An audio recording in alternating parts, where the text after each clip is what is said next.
Welcome back to Sports by GSMC Podcast Network. I am your host, Jeremy Lapidus.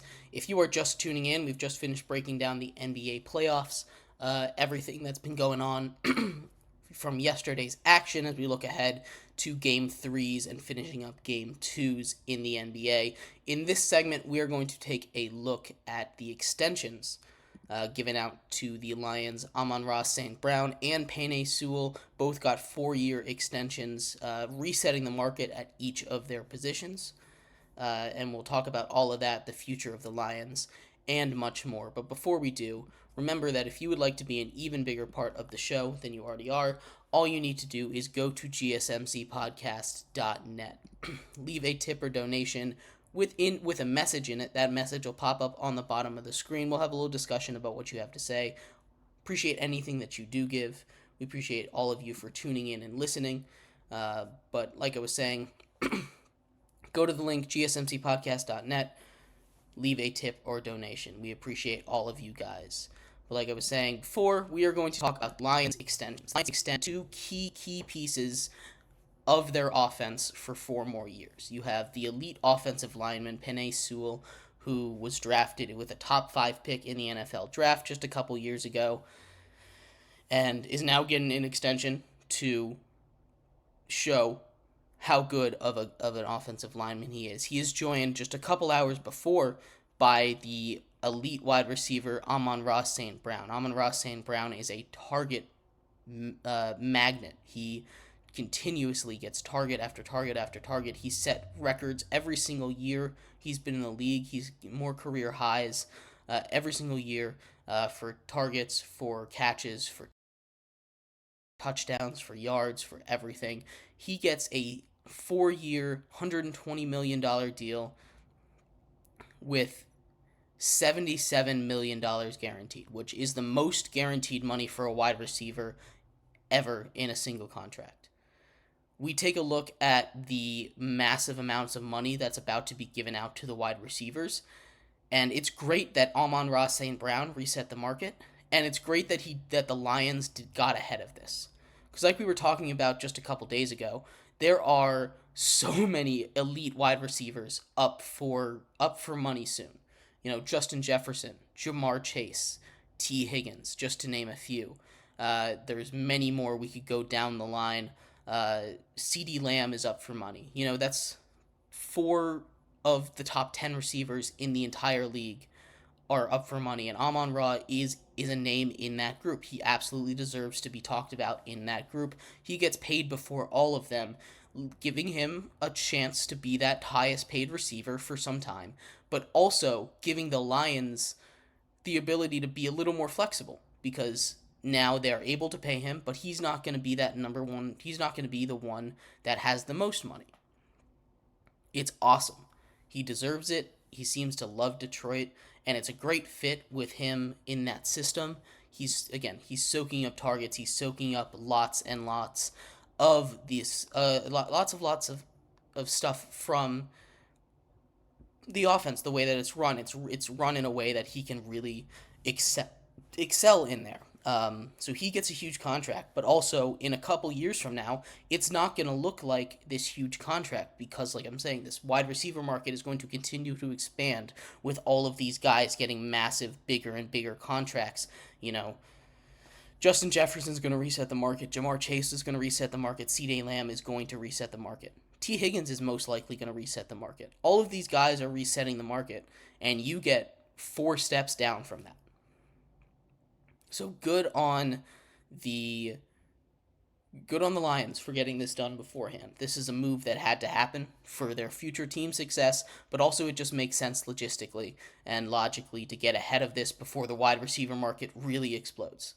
So 4 years, $120 million, 77 guaranteed. So this is the kind of market we're looking for at wide receiver. Look for those other guys that I named, your CeeDee Lambs, Justin Jeffersons, and Jamar Chase to get, somewhere around that number, 125, 130, 135, somewhere around there for these guys as it continues to go up. Huge deal for Amon-Ra. I hope his success continues, and I hope the Lions' success continues. But they also brought back another huge piece for the offensive line in Penei Sewell, who also gets record-setting money. He gets a 4-year, $112 million deal, which includes $85 million guaranteed. It's the highest average annual salary for an offensive lineman, $28 million. And also, his $85 million guaranteed is the most for an offensive lineman. So he resets the market at a very important position. He has been so good for them. Everything he's been doing, his ability to block in the pass game, the run game, he's been everything that the expectations have been for him. Coming out of college, he was supposed to be this one of the generational talents at the offensive line, and he has been nothing less than that. He has stepped in and immediately been a huge presence on the offensive line. He's immediately had this huge impact on the Lions. You see what happens when he's in there and Amon-Ra is in there and Jared Goff gets in there, what the Lions look like when they have everything rocking with those three guys. Jared Goff extension is not looking imminent from reports. The draft is tomorrow. The Lions are in an interesting position with Jared Goff where he's not a quarterback that you particularly love. He gets the job done. No questions asked. He gets the job done. And he just took the Lions to an NFC Championship game. He's made it to the Super Bowl before when he was with the Rams. So it's not like you can't have success with Jared Goff. You can be very successful with Jared Goff. We've seen it.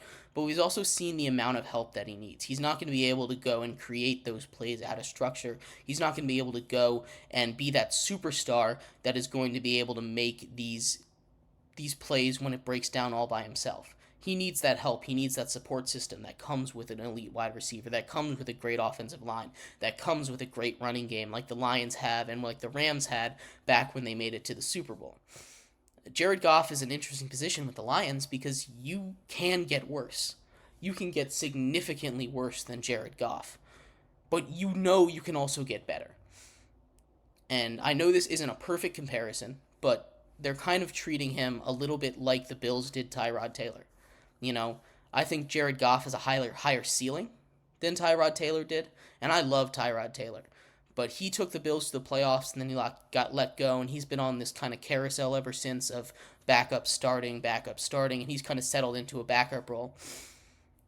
Jared Goff, the situation that he's in with the Lions, kind of reminds me of that situation with the Bills, where it seems like no matter how good he plays, the Lions just know they can get better, and they want to get better, and they want to make that move that'll help them win the Super Bowl. With the Bills, they went and they got Josh Allen. Worked out great for them.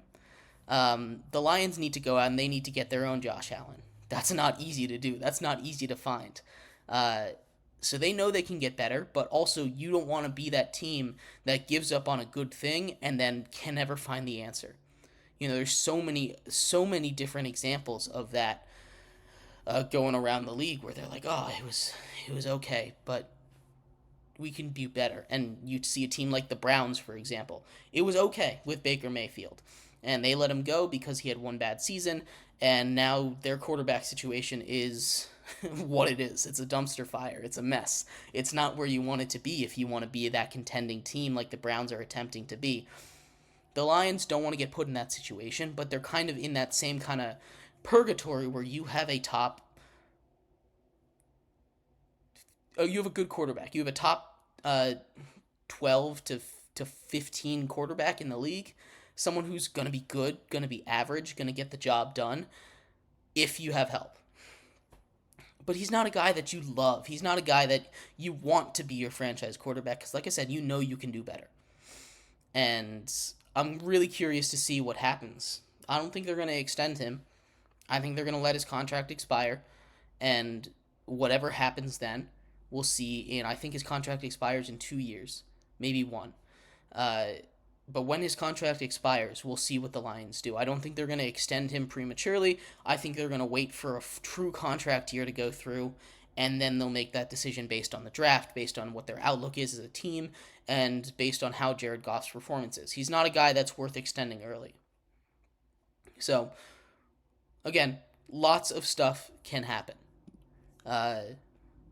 This is the final year of Goff's contract, so I think they're going to let this play out, and whatever happens, happens. They might have to dish him out a bigger deal. They might have to part ways. Maybe they go out and they get another quarterback in the draft in the later rounds or something, if any quarterback makes it there. I've heard some crazy stuff. Peter Schrager went on the Pat McAfee show and said, 6 quarterbacks are going in the first round, which is wrong.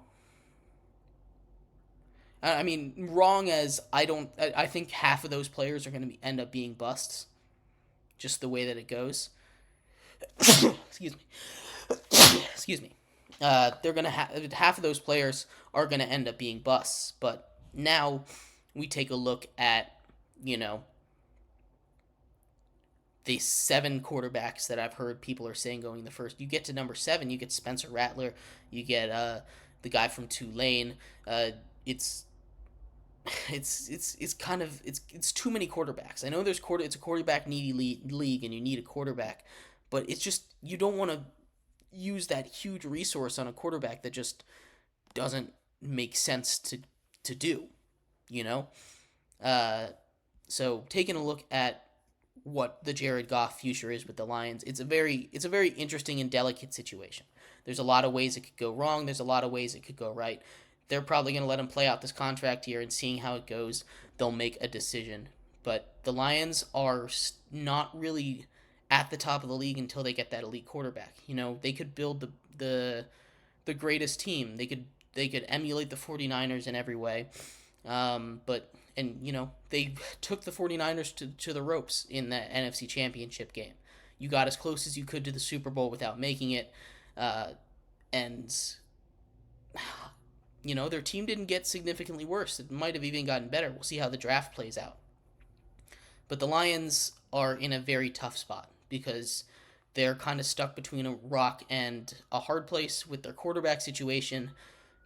There's better out there, but there's also a lot worse out there. You're kind of toeing a line with Jared Goff, and you don't want the honeymoon phase to run out and then it be like his end of the Rams tenure when it was just not good. But anyway, there is a lot to talk about in the NFL. The NFL draft is tomorrow. We'll have a full mock draft for you then, as well as any other breaking, developing stories with the draft. Tomorrow will be a big draft show. But yeah, coming up in our 4th and final segment, we are going to talk about the NHL playoffs. We're going to talk about all of the crazy stuff that has been going on in the playoffs. If you have not been watching, some of the most ridiculous saves have been made. Some of the most ridiculous comebacks. Hockey playoffs are in full swing. I highly encourage you to watch them. I know they're going head to head with the NBA, and the NBA is a bigger product. But if you can have 2 screens and it's not too much for you, have them both on, because hockey will give you moments, or at least go watch the highlights, because it is such a fun sport to watch. There's some really good series out there, and we're going to break all of them down coming up next on Sports by GSMC Podcast Network.